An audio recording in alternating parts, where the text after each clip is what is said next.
All right, and welcome back to the Nexus Gaming Series. I am Bahamut, one of the hosts. With me, it's ever so just seductively starting this out, is Dougstick. How you doing, bud? How's your day going? I'm doing pretty good, bud. Real quick shout out, Seymour in chat, 205 bits. Go Seymour. Yeah, thank you, Seymour, to start this out. To start out this stream, just really strong there with that 205. I do appreciate that. This is a Nexus Gaming Series Division C matchup. On the left, we have the Buzz Kicks, and on the right, we are going to be having ReGen Red. Really quick, just map bans, just so you guys get to know this. We have Buzz Kicks. They won the coin flip. They banned out Brax's Holdout. Battlefield of Eternity was banned out by ReGen Red. Volskaya Foundry will be the first pick for Buzz Kicks, and Game 2 will be Dragonshire. Dunk, already a Phoenix ban. What do you think? Do you take away the Stukov here? Do you take away that zone control, or maybe that Diablo? It's been heavy priority lately, it seems. My priority, as always, is ban Garrosh. It's not my war chief. Oh dang. Now,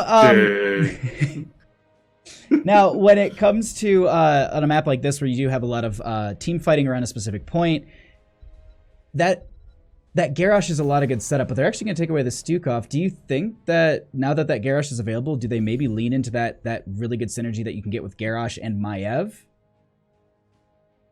Yeah, definitely. Like, he's honestly one of the best tanks in the game right now. And with the play, and there he is right there, Garrosh coming out right off the bat. Garrosh excels when teams have to come at him. And on this map in particular, teams absolutely have to come in and fight him. They cannot sit outside of the point and kite him around, because all he wants to do is sit in a corner and force you to come over to him. So he is someone that needs to be answered to. And unfortunately, he's very difficult to. I think good pickups here for the blue side would be to go with like a Diablo and maybe even a Jaina. Jaina tends to do very well against Garrosh because she just constantly slows him, which just makes his day really hard. You think that there's any potential for a maybe early Medivh pickup to maybe utilize that as like a safety net? Like anyone who gets tossed, you get the portal out just to get them right back into the friendly team? Nope, because this is Division C and Azebo is king. I mean, all right. I mean, so I don't disagree with the pickup in some cases. This early, yes. But Volskaya Foundry is a very long map. Ragnarok, I want to be number one, Bahamu, one Baharich. Give him the cane. Seriously, love it. Oh. So I actually think in this division, Nazebo is such a great pick because the last time we saw Nazebo on this map, actually with you casting, and it was another Division C game. I don't remember the team. Nazebo was a monster. Oh, that was it was like last Wednesday, wasn't it? It was 2 weeks ago. It was 2 weeks ago. Oh, then even further. Yeah, I don't remember. I was looking back at my notebook. I was like, I wonder which one. Also, Rag, thank you so much for the 206 bits. You made it to number one, and Easty made it in. Dang, what a cutie on the left. In chat. Band's coming out, though. It is Malfurion and Azebo, though, and then J-Nick Deckard. Deckard is so strong, and I believe this is his first week being available. So really interested to see how well he plays. I honestly almost always ban him if I need to ban something in early because he's just so obnoxious with the cube and the seal of scrolling. Now on a point fight map like this, like with the Jaina, I think there's so much setup for the members of ReGen Red right now, and I like that Maiev ban right now because I think that would have comboed so well into their composition. What do you take? Most definitely. Yeah. 100%. Like, if they gave them Maiev right now, like, okay, Jaina point control, Deckard point control, Garrosh point control. Oh, hey, look, Maiev, bring them all into the point. Boom, roll it. I absolutely no. I like where Buzzkicks is going with their draft currently, just taking that away, and they're being heads up about it. They're like, they need melee, it would synergize with their team really well. Now, the one thing I wanted to point out really quickly is I was casting a Deckard Cain game last night, and he just looked so weak. Now, granted, you know, you can't just base an entire hero off of one game, but he just didn't have the healing output that I was kind of expecting for an entire team. So I wonder if they maybe run something else with the Deckard here. But ban-wise, I think you just choke out the tanks at this point and make sure that they don't get anything that pairs well to the Malfurion. Yeah, 100%. And the Diablo we talked about earlier being a really good pick against the Garrosh. I like the fact that they took it out. This just forces them to play something that's a little more squishier, like the Muradin or ETC, probably the ETC. It just tends to be the fallback for most teams. I do really like the Johanna here. She is pretty good about countering the CC control from what we're seeing right now. I actually really like that too, because ETC into the Garrosh might be a little difficult to deal with. And yeah, I like that. I like the Joanna here. I think the grouping on the point would be really beneficial with the Condemn. You get the Malfurion roots underneath that, and then you're going to have to pick up something else. But at this point, they need a tank, solo laner, and they need some sort of damage. And I also kind of like a Thrall as well. I think it'd work great for the 4-man rotation between top and mid. Yeah, we are going to see a Leoric. Tends to be a really good hero, especially post 13-16 when he gets his damage reduction, and then the reset on his damage reduction, so it becomes kind of a clown fiesta with that. But he can also pretty much walk up to Garrosh and utilizing his slow and percent damage to kind of like whittle him down a lot faster than some other heroes. So pretty good hero. And I know we've seen a lot of March of the Black King lately. It does a lot of damage, and that healing is pretty superb. So we're going to look out for that. Yeah, there's a lot of setup, and the other thing too is that it's just anytime they want to, and you mentioned it exactly, the Royal Focus and the I'm forgetting the other talent name, but the damage reduction and also the ability just to get the Wraithwalk back up right away, that's huge for them. But they're gonna go ahead and pick up the Sonya Thrall, and I gotta say, like, I really like ReGen Red's draft. I'm worried about the Deckard only because of the fact that I don't think I've seen enough Deckard play to really kind of flush out how I feel as a solo support. It seems weak, but we'll see into this game. But they're going to need some sort of main source of damage on the side of Buzzkicks. What do you kind of round out this draft with Phoenix, Maiev already being taken off the table? They need something that's a threat to the Sonya and Thrall, like a Greymane. I don't know if that was the correct pick, but she's definitely going to provide a lot of poke damage. I think they're going to really try to play around the lack of high controlled healing from Deckard. You know, he has to do a lot of throw potions out, and he needs to build up like his potion count. But with that being said, his team is very tanky and very sustaining. Jaina being the only one who can't heal herself. So if you're going to run the Deckard solo, that's not a bad composition to run him with. No, I wonder if the Lunara is just going to be... I wonder if they're going to be able to to be able to sustain through all that poison. That's what I'm wondering, and the spread from it. But at the same time, maybe they could have... Well, I don't know. That would have been a lot of range. I'm just like, well, what if they went into like a Gul'dan? You can get a lot of just separation peel with that. But then again, you're just going into kind of a mage, and it kind of pairs into the Nazebo kind of same thing at that point. Yeah, I think a lot of it's going to rely on ReGen Ren to just straight up kill the front line. But we are getting into it. This is Volskaya Industries. Bahamut, take us away. All right, on the left-hand side, we are going to be having Buzzkicks with Wei Ward Franz going to be on the Malfurion, Spartan going to be on that Nazebo, Zarathan going to be on the Lunara, Kuna going to be on the Leoric, and Cecile going to be on that ETC. And following up, we got ReGen Ren on the red side. That works fantastic. We have -40 on the Garrosh. Repsychic, I love that name, on Deckard. Cordona playing Thrall. Kathazia on Jaina, and GMC Thornbody on the Sonya. All right, and we actually already have that Sonya going into the bottom lane, going to split off, and Leoric going to be going into the top at this time. So not the laning matchup that I was kind of expecting here, but we'll see if this shapes out, as we are going to be having Lunara scouting this out right away for the friendly team. And it is going to be Crash Lightning. He's not going to go for the Echo. He's going to try and get as many stacks as he can, make his poke damage really good. Interestingly enough, we see Field Study on the Deckard. Not the most popular talent, but tends to be very strong if he can keep hitting targets with that Scroll of Sealing. That is really true, and so making sure that you're landing multiple members in there, and I think the Jaina slow is going to be a huge benefit for that, as well as, you know, the toss from Garrosh, the Frostwolf out from the Thrall. So there's definitely a lot of aspects on the side of ReGen Red to lock someone in that Scroll of Sealing, and then definitely having a lot of follow-up on top of that as well. Yeah, and it looks like the teams are kind of just matching each other on the opposite sides of the map. Just bouncing around, making sure that they're not losing any soak. I absolutely love the way the potions work, because they sit there permanently until they're used. You can essentially throw 1 or 2 up here for your soul laner just to have, walk away, and then know he has a good set of burst healing just available to him.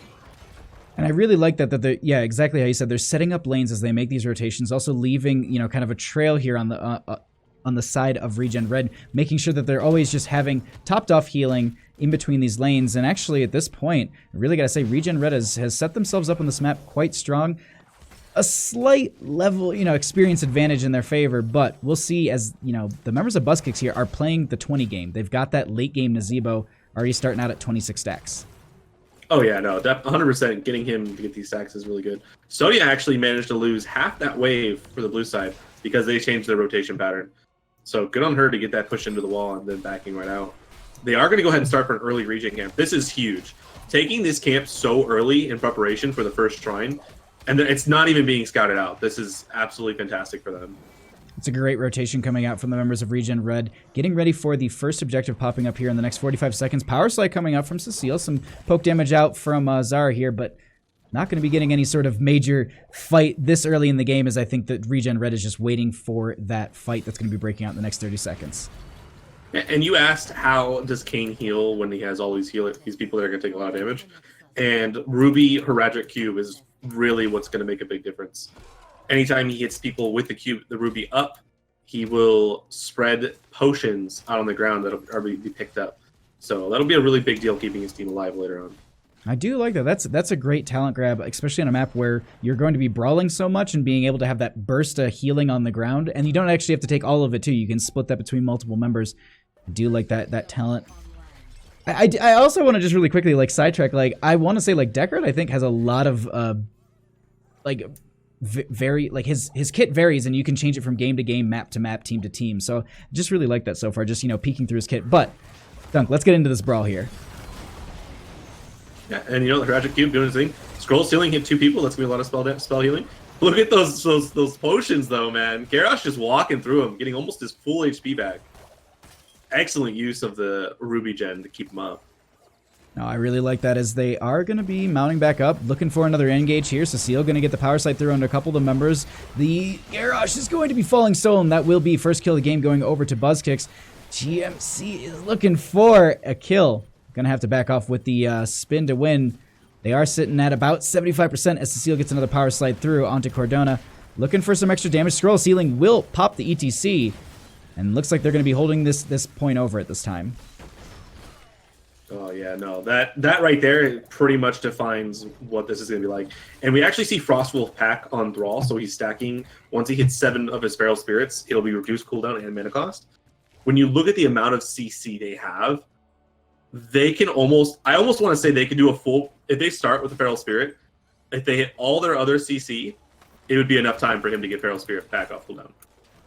It's so ridiculous. And the other thing too is being able to have talents like that stack so well in these team fights in such tight corridors that I wouldn't say, well, I guess tight corridors, but these points that you're going to be grouping up on, you know, Crash Lightning, huge talent pickup for them, as well as they're already sitting on 4. They can just get 3 members in a line here, but they're going to be looking to come in on this point and stop this Trigger Protector going over to ReGen Red. Dunk. Yeah, and Garrosh actually going very low. Wow, those potions just keeping him topped off. You know, we talked about the lack of healing, but this Decker's just doing so much work. Sal gonna go ahead and fall down. Kanaki trying to get in. Garrosh actually killing him before he can get in the Triglav. Trying to finish. The Sonya actually gets rooted, not able to get inside to save her life. And that will be actually turning around. Yeah, 2-for-1 trade.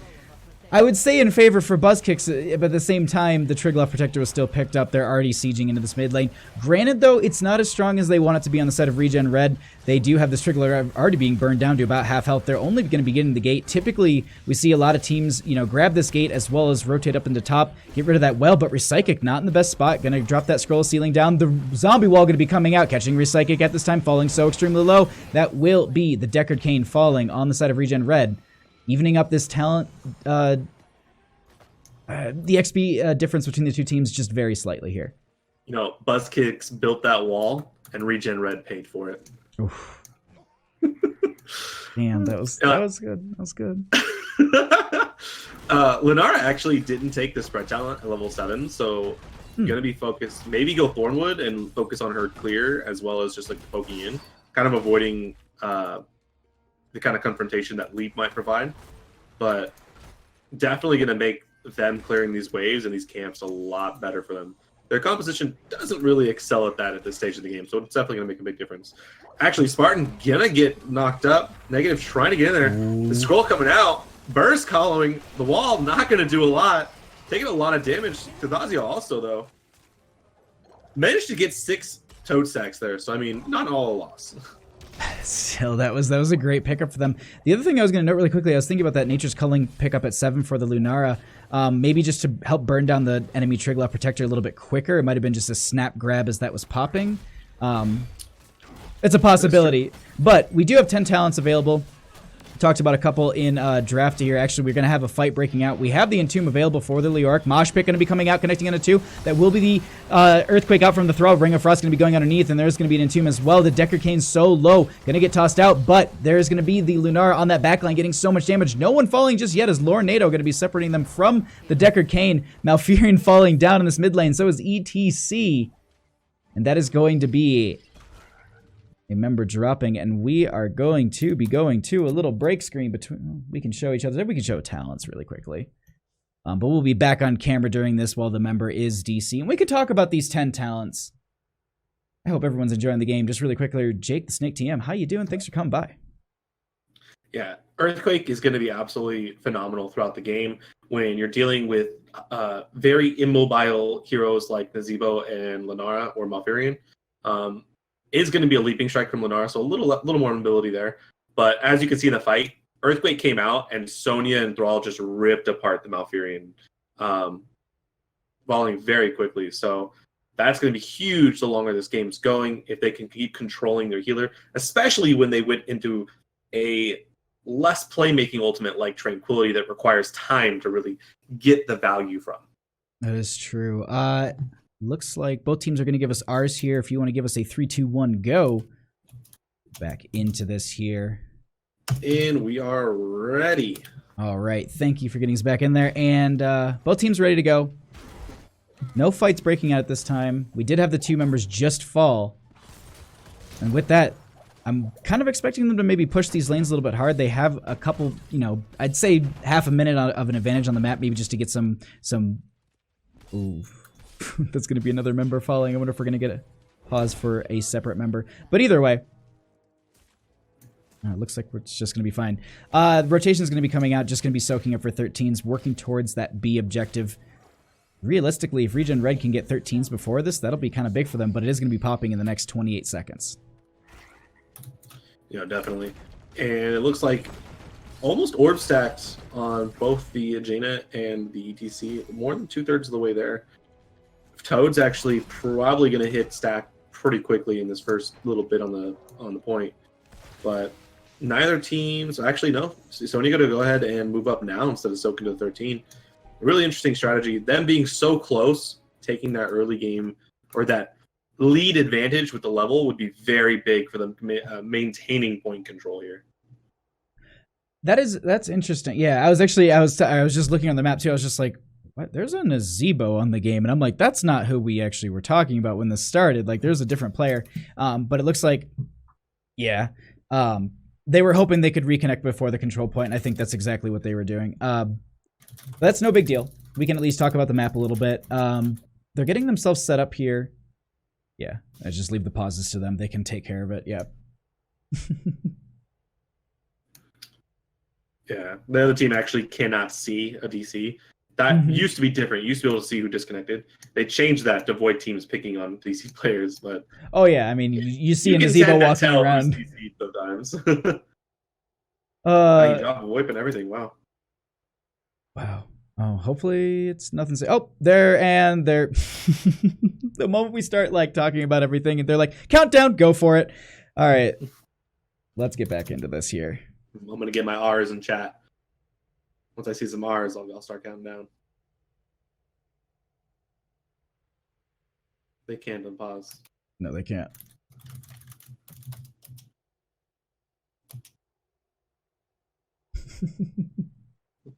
There we go. All right. I will not count down until I see the R's. So no, I mean that is the best way to do it too. Because I've had teams be like, no, abort, and I'm like, that's not a funny joke. But at this time, we're going to be having the members of ReGen Red holding over this point. They do have the camp pushing up that will be cleared out. It isn't 13s yet, but a team fight for either team could realistically push either or into that range. As it looks like -40 will be getting caught out in this entomb, all on the conveyor belt, trying to make the best of this as Cecile getting caught in this corner here with the zombie wall. The earthquake going to be coming out as well. There will be a mosh pit onto so many of the members. Lord Nato going to be interrupting it, but they actually will be losing the ETC at the same time as the Garrosh. This fight going to be continuing out.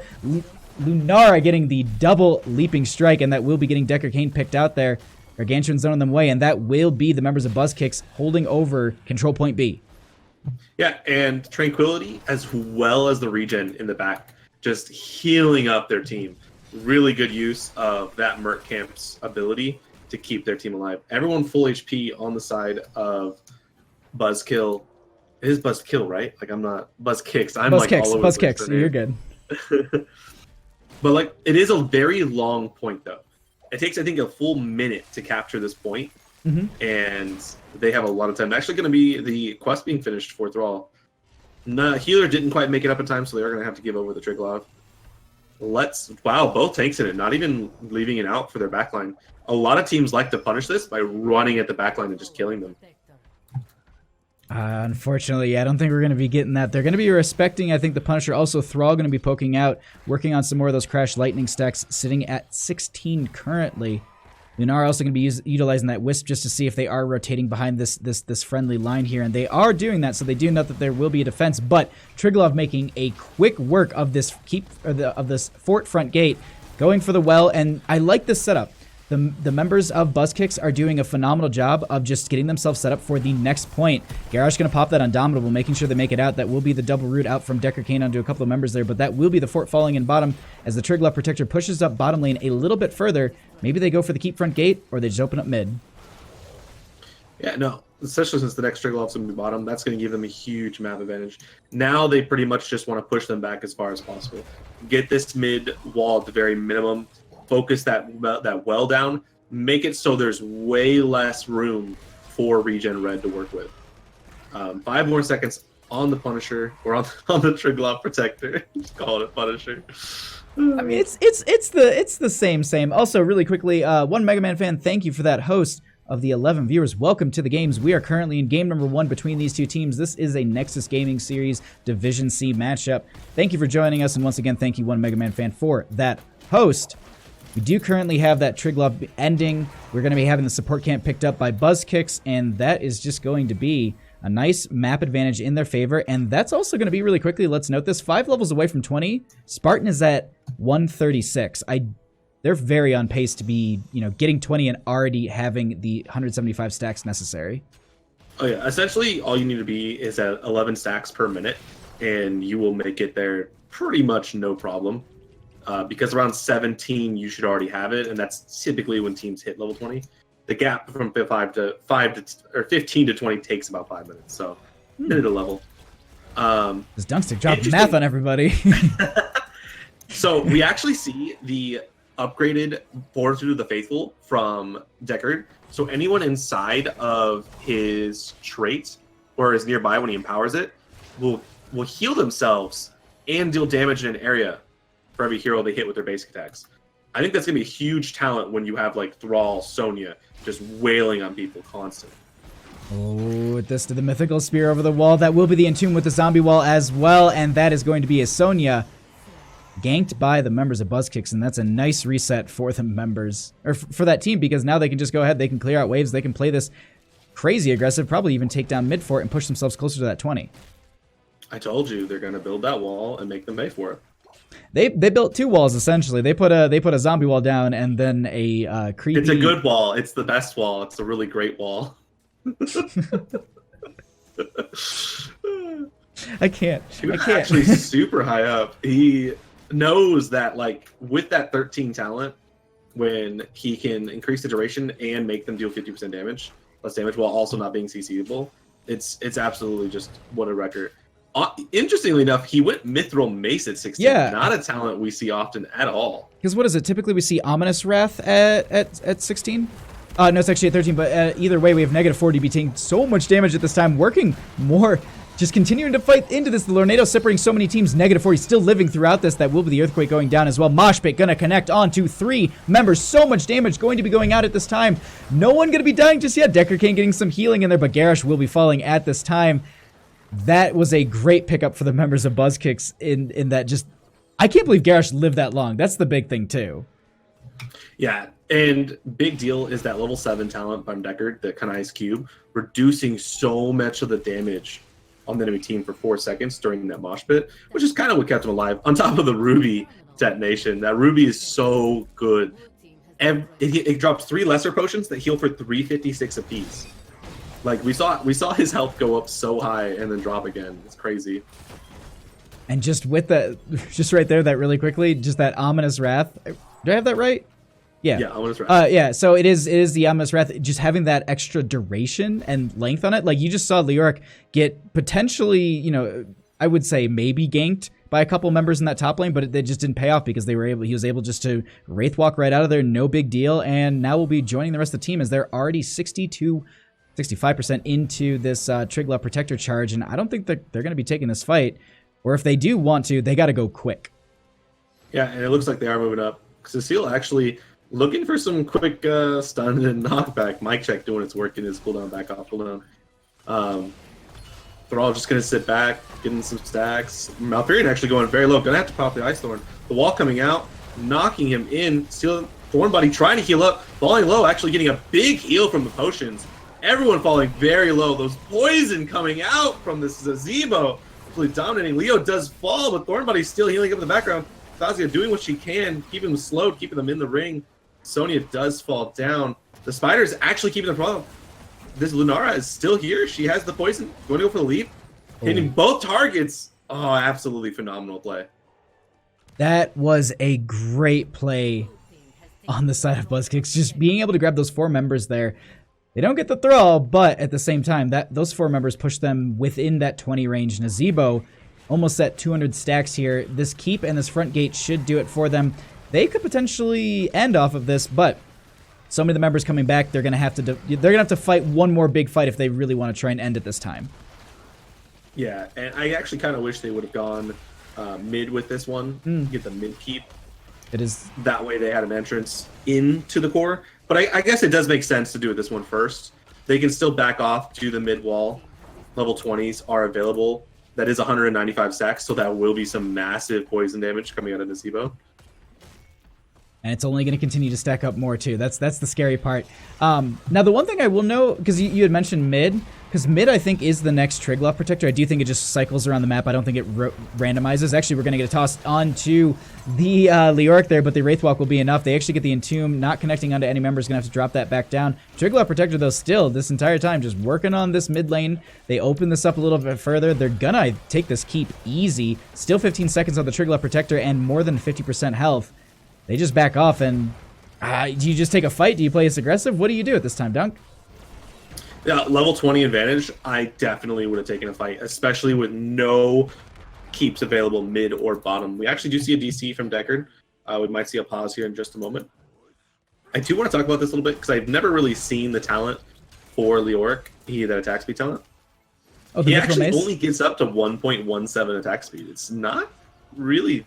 It's a big deal because he has the AoE cleave on it, but it's not very fast. I'm going to be honest.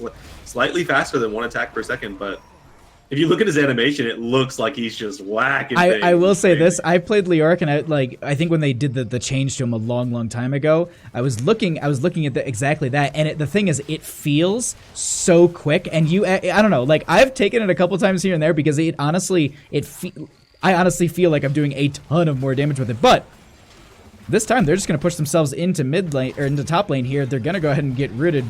No big deal. It will be the Earthquake coming out this time. Lunar are going to be able to get out, and they pop a couple ultimates. They save their top keep, but so much poison damage coming out from that Nazebo onto the Jaina at this time. Entomb going to be connecting onto the Garrosh. Going to be trying to get in there. That will be the taunt onto some of the members there, but -40 so low in the situation. Going to just be riding this out with just barely any health. That will be the Mosh Pit connecting onto 3 members here. No interrupt from Recyclic, and actually going to be walking into themselves. That will be the blow up onto the Jaina and the Deckard Cain and the Sonya. Doesn't look like they'll all be falling here, but that will be all 3 keeps falling at this time in favor for the member of Buzzkicks. Yeah, Cecile actually not getting the memo, walking away. Gargantuan is up, so they're just going to drop that. They're going to work on this core.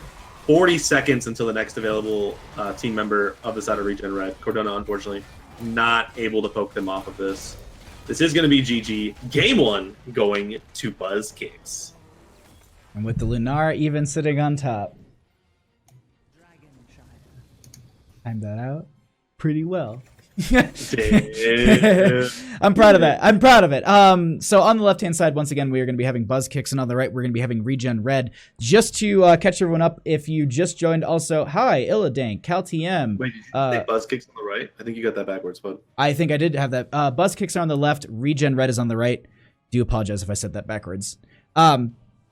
But really quickly, the coin flip was won by Buzz Kicks. They banned out Braxis Holdout. Battlefield of Eternity was then taken away by ReGen Red. First map was Volskaya Foundry, and if you missed it, go back and watch it because it is a great game. And now we're going to going into the map pick of ReGen Red. This is going to be Dragonshire. Let's get into this. Do you think that there will be a heavy priority onto a global asset? yeah, definitely one of the better maps to have a global on, because if you put your top laner like a Sonya, or not a Sonya, a Dahaka or a Falstad, and they end up against like a Sonya or like a Malthael, they're not really going to win that matchup. It then becomes this game where you force a fight in the bottom lane, and right as the enemy team kind of overextends, you pull down that fifth player, create a 4v5, and just start rolling the map with superior numbers. That is definitely one of the ways that you can just take it. It's just that macro pressure. You play the macro game, you get consistent pressure. You then, you grab the Dragon Knight, you go into bottom lane with that, you have your Dahaka or any, your global asset just sitting in that top lane, just pushing and pushing. Now this is, once again, as we kind of just mention it here and there, this is Division C, so the drafts are going to be a little bit different. I mean, we just had a first pick Nazebo, and this is actually the question I wanted to ask. The Garrosh just got banned out on the side of Buzz Kicks. Does ReGen Red take away the Nazebo? Because it works on this map, I think, just as well as it did on Volskaya Foundry. Yeah, Nazebo can definitely work very well on this map, especially since you kind of want to be rotating between the middle and the bottom lane. So it makes it really easy to get your poison stacks up. Garrosh banned for the same reasons I said they should have banned it last time. Point control, point control, point control. We are going to see a Phoenix ban. He's such a good hero right now, and forbid that he's in that top lane against your solo laner. He's just above and beyond better than any other solo laner right now. It's so ridiculous to deal with a hero who has a shield that regens after a few seconds of fighting when he does so much damage at such high range. Yeah, and the poke damage, the mobility, the chase, even the escape, the purification salvo. I mean, there's so many great assets. Even then, I'll be honest, meme beam on a map like this, it can be a little obnoxious. I mean, let's be honest here. I think purification salvo is a meme beam. I think Planet Cracker is definitely superior ultimate there. I don't know why we ever talked about purification salvo. It's all about Planet Cracker. It is honestly. I do love. Just a good. How can an ability that cracks planets be inferior to another ability? No one else has a world-ending ultimate, and you know what? We're gonna see Stukov. The Admiral is in. Excellent pickup. We talked about it earlier. Great at point control. At any point, they have to fight on a shrine, and he just throws down the silence pool and says, "Hey, go ahead and fight on the shrine. Swing your axe. See what we care." Yeah, it's just like you have to walk through this, and it just offers some really, really good zoning onto those shrines, as well as even then an interrupt onto the Dragon Knight. Now, with that Stukov being grabbed first, do they maybe grab... I personally really like when... I like the idea of grabbing your main tank, main healer, when you have the 1-2 slot in the draft. It doesn't give away a lot about your draft. I mean, especially with specific heroes, you can grab, like, I think, for example, you grab the Diablo, and you grab maybe your Malfurion here, and I think that's a really good lock-in together. They got the Malfurion, and the Greymane's, I like the Greymane as well. The poke damage, there's versatility within the Greymane, and it offers the same thing. They just, I guess, are going to put that higher priority onto that hero. I don't know why I said the word hero. You know what? I will say, if you're going to be silenced, I'd rather be Greymane, because his auto attack damage is pretty much what his damage is. So, really good hero overall, too. Very good at escaping and engaging. And then Malfurion, obviously, they took the best healer. You might as well take the second best healer. I know people go back and forth on me on that, but I tend to favor the Stukov teams. Typhon, really quickly, thank you for that follow. I do appreciate it. Hope you're having a good time on the stream. What do you think they're going to be their tank picks, Bob? Yeah, I'm looking at the Stukov, and I'm like, I like the Diablo with that Stukov. I think they're set up, and then maybe you could even just pick up the Maiev too. I think that's a solid 1, 2, 3 for your draft. Your Stukov Diablo pairs well together. Then you have the Maiev for just a lot of setup. I think the brawls work really well with her on this map, and it's really cagey. It can work out. ETC just as great, I do think. I mean, at this point, they have the same. They had ETC in the last game, right? Yeah, they had the ETC and Nazeebo, and those are strong picks too. Like I don't disagree with this draft whatsoever from the side of BuzzKicks because they played this so well the last time. Yeah, no, definitely. And when you have to funnel through like these small choke points, like the shrine control or running between the mid and bottom lane, spiders, toads, they excel in those situations. Mm-hmm.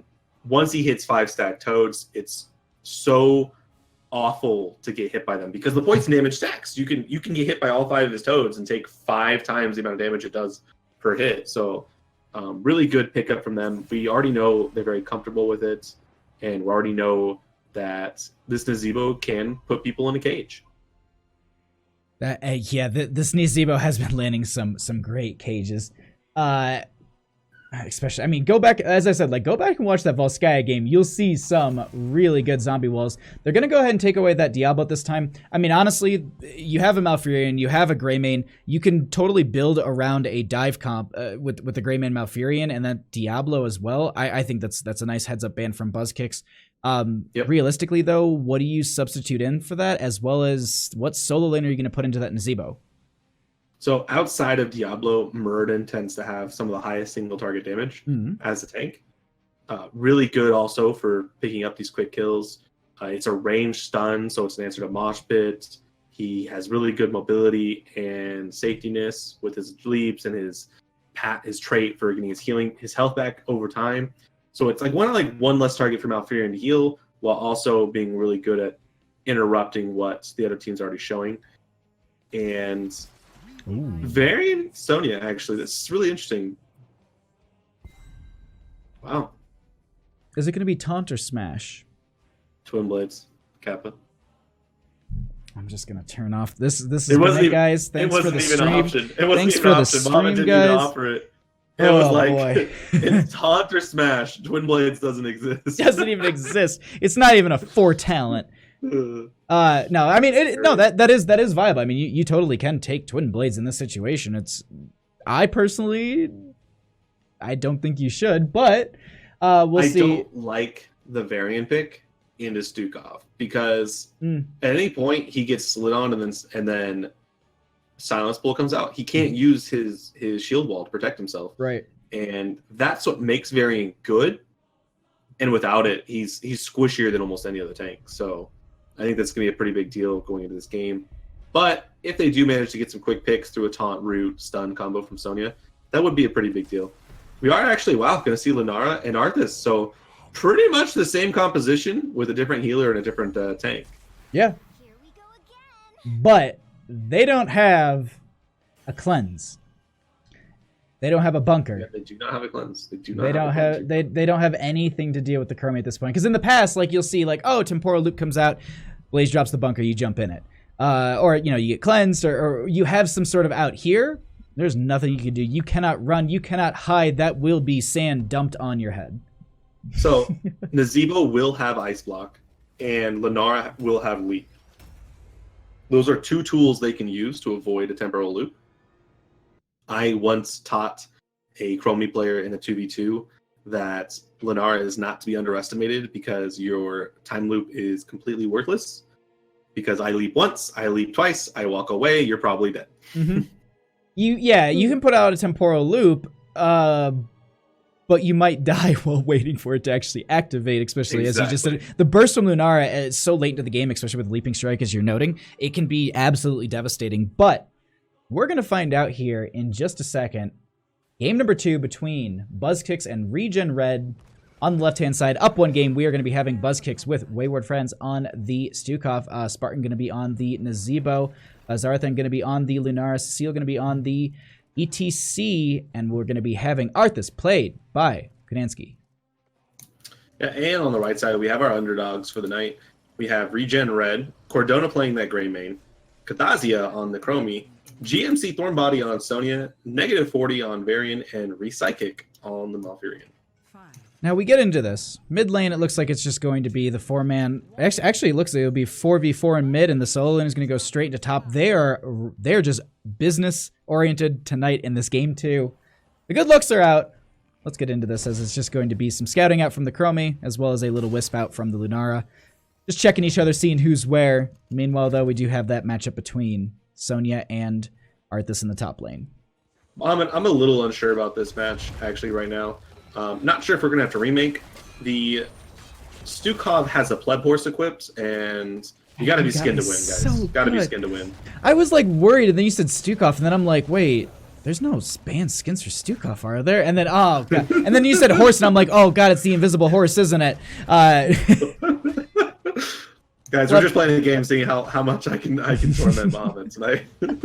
You got me good, because I was just like, oh, okay, all right. We get into this. Let's get into this game, as we do have the 4-member rotations between mid and bottom, and the solo laners in top.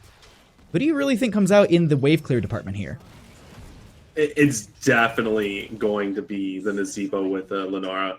Really strong, stand behind clear. You can see Cordona actually had to split off to clear this wave, just to make sure that they're not losing out on this soak war. So gonna have to do like kind of the 3-1-1 standstill instead of the 4-0 rotation.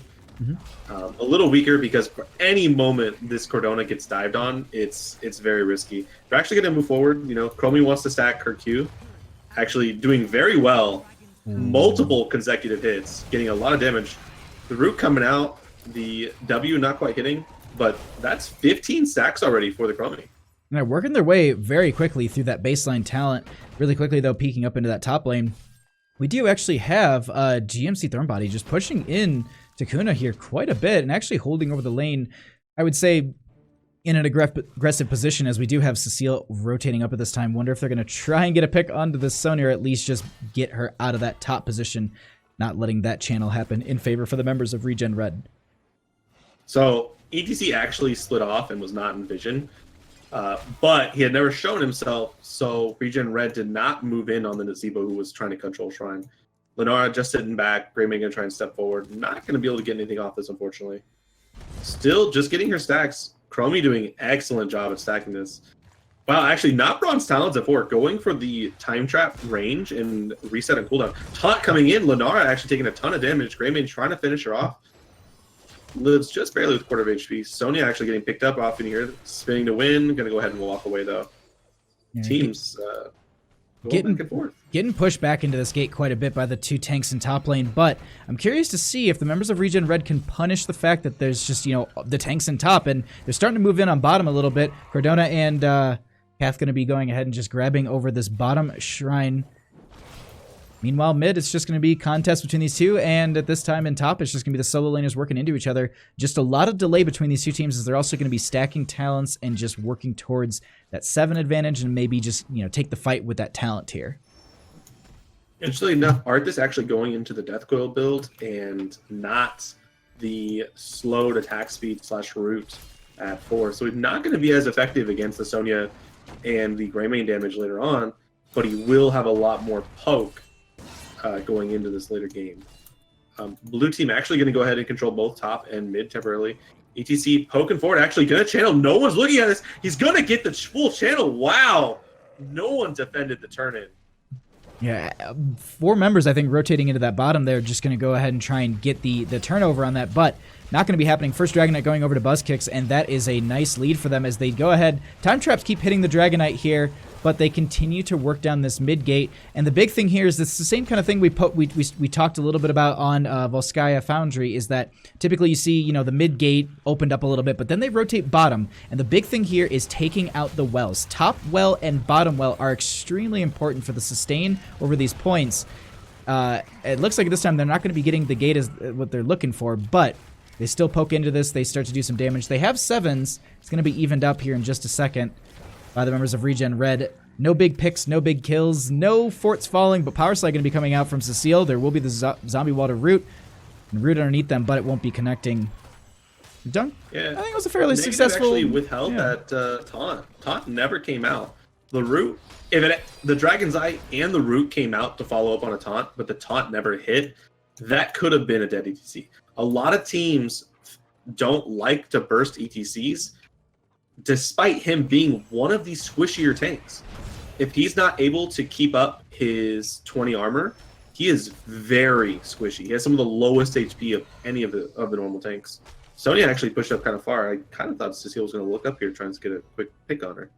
I keep peeking up into top lane because I keep seeing GMC Thornbody going into Kuna here, but it's not. They're just not going for that brawl, as it will be a couple of the members of Buzzkicks grabbing the Bruiser camp on the left, but the members of ReGen Red are going to be doing the exact same thing while they continue to poke out in bottom. And really quickly, just noting that the stacks for Chromie have slowed down a little bit, sitting at 29 out of the 60 necessary to get the copy there for the extra damage. Going to go ahead and use that. Actually, they're going to use the Slowing Sands, zoning a couple members away here. Negative 40, so low. Going to be able to back off, but I don't think they're going to be able to get this gate and what they're looking for. Yeah, and we talked about the temporal loop because of no cleanse on the side of Buzzkicks. So Slowing Sands is a little bit concerning. I don't feel like when you're dealing with a double range backline comp, it has such a high of an impact. I really feel like being able to get like the temporal loop onto the Stukov if he's pushed too far, or one of the tanks to be much bigger. They're actually looking at the Arthas. The Slowing Sand's going to come down. The Dragon's Eye going to hit. He's taking a ton of damage. That's 60% slow P, just racking him. And like I said, when the 5-man is able to incorporate a top lane gang, they can tend to control the map with superior numbers. Yeah, and the great thing that they actually have now is they still have this camp pushing up. GMC Thornbody is going to be healed up from pretty much that entire fight. And I like that bait onto Arthas, thinking, getting the Sonya so low there, but no, not getting the kill they're looking for. Meanwhile, though, Spartan in this bottom lane getting a lot of siege. You just see so much of that poison going out. Going to be able to rotate away, maybe poke on to this point. They do have the vision from Chromie there, but it doesn't look like they're going to be able to delay this out at all. Meanwhile, though, Lunari in that mid lane just to make sure no one caps it.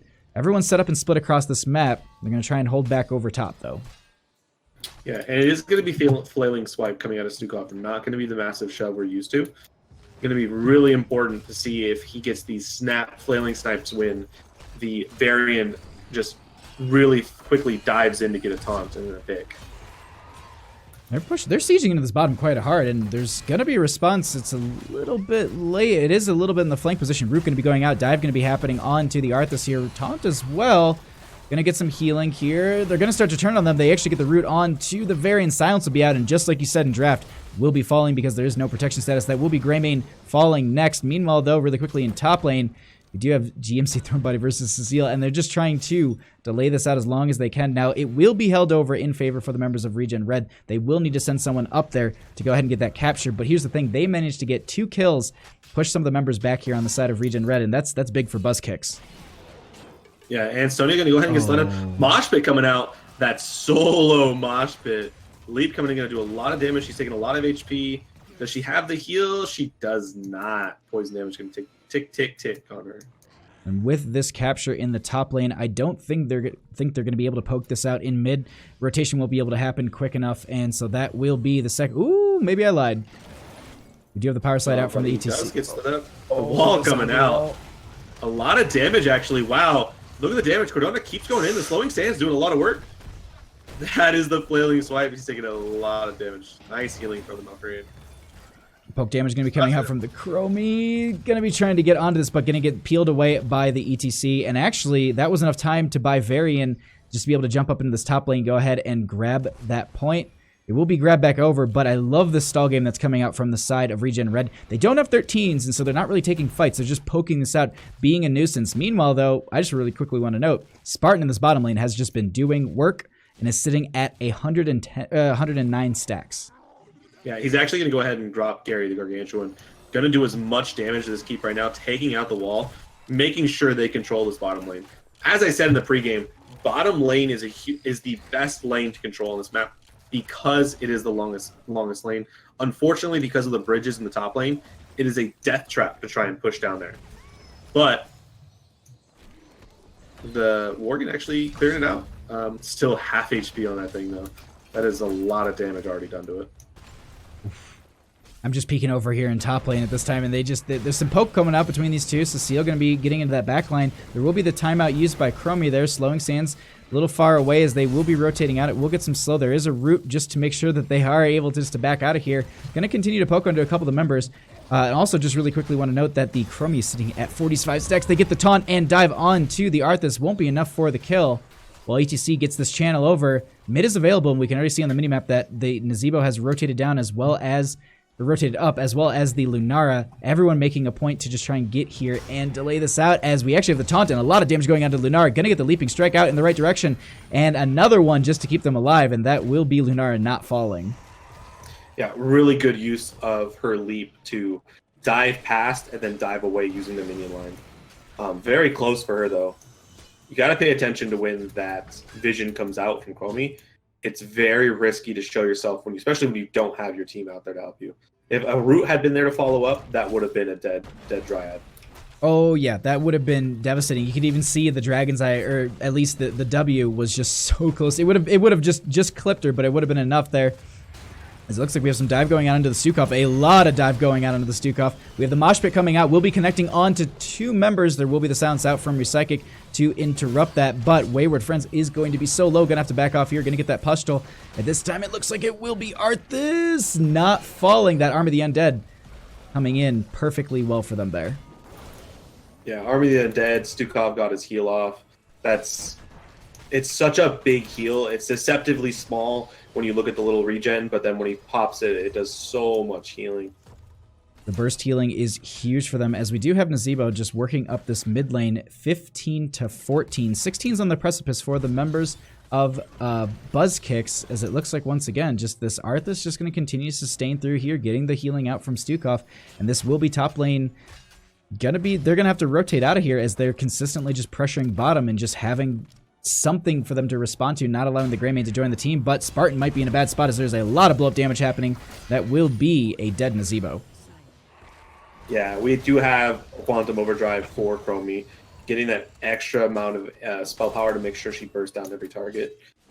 Surprisingly, didn't use the Ice Block to negate the taunt in the combo, but she will have it up. He will have it up for other fights. It's a pretty short cooldown, though. I really kind of wish he would have used it.